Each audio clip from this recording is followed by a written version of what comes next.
Est-ce que vous vous êtes déjà demandé quoi de plus dans votre vie vous devez faire afin de mieux pratiquer la volonté de Dieu?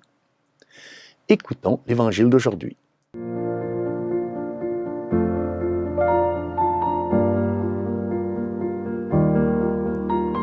Salve Maria! L'Évangile d'aujourd'hui nous est présenté par Saint Jean, chapitre 5, versets 17 à 30. Saint Jean nous invite à entrer dans cet évangile d'une façon différente des autres évangélistes. Les pères de l'Église, déjà, disaient que Saint Jean, les évangiles de Saint Jean sont différents des trois autres évangélistes parce qu'il y a une plus grande profondeur, parce qu'ils sont plus spirituels. Et aujourd'hui, nous avons un vrai traité de Christologie. La Christologie est une dimension de la théologie qui étudie le Christ. Et aujourd'hui, ce n'est pas un théologien qui va nous parler du Christ, mais c'est le Christ lui-même qui va nous parler de lui-même. Saint Jean, ici, commence par dire que le Seigneur a dit, il affirme, Jésus, « Mon Père est toujours à l'œuvre et moi aussi, je suis à l'œuvre. » Donc, voilà la première piste de bien comprendre comment faire la volonté de Dieu en toutes choses. C'est d'œuvrer comme le Christ, afin de pouvoir œuvrer comme le Père, et alors faire sa volonté. L'œuvre ici, c'est le travail, donc apostolique, spirituel, et c'est ainsi que nous allons donc nous unir au Christ. Donc la première piste, c'est d'œuvrer avec le Seigneur. Et ensuite, le Seigneur, il continue, il dit, « Car le Père aime le Fils, et le Fils aime le Père, et comme le Père, en effet, relève les morts et les fait vivre, le Fils aussi, il fait vivre qui il veut. » Donc, il y a une union intime entre le Père et le Fils et le Fils et le Père. Car le Fils veut toujours faire la volonté du Père.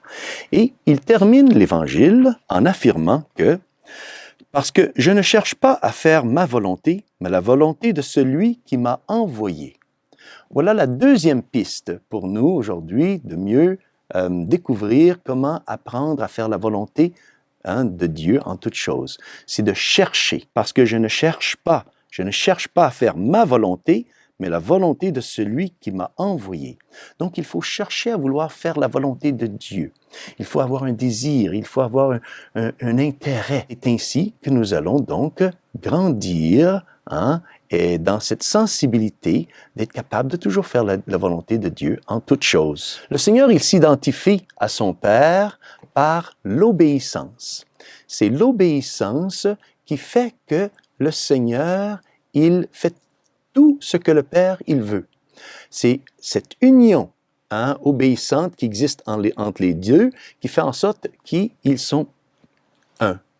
Et l'obéissance ici que l'Évangile nous explique, ce n'est pas une obéissance basée sur la peur. Le Seigneur n'est pas obéissant à son Père à cause de la peur ou à cause du pouvoir, mais c'est basé sur l'amour. Le Seigneur est obéissant à son Père parce qu'il l'aime. Et voilà le secret de vouloir faire la volonté de Dieu en toutes choses. C'est l'amour. Il faut apprendre, nous aussi, à aimer Dieu. Et pour aimer Dieu, donc, il faut aimer le Christ. Mais pour aimer le Christ, il faut donc le découvrir.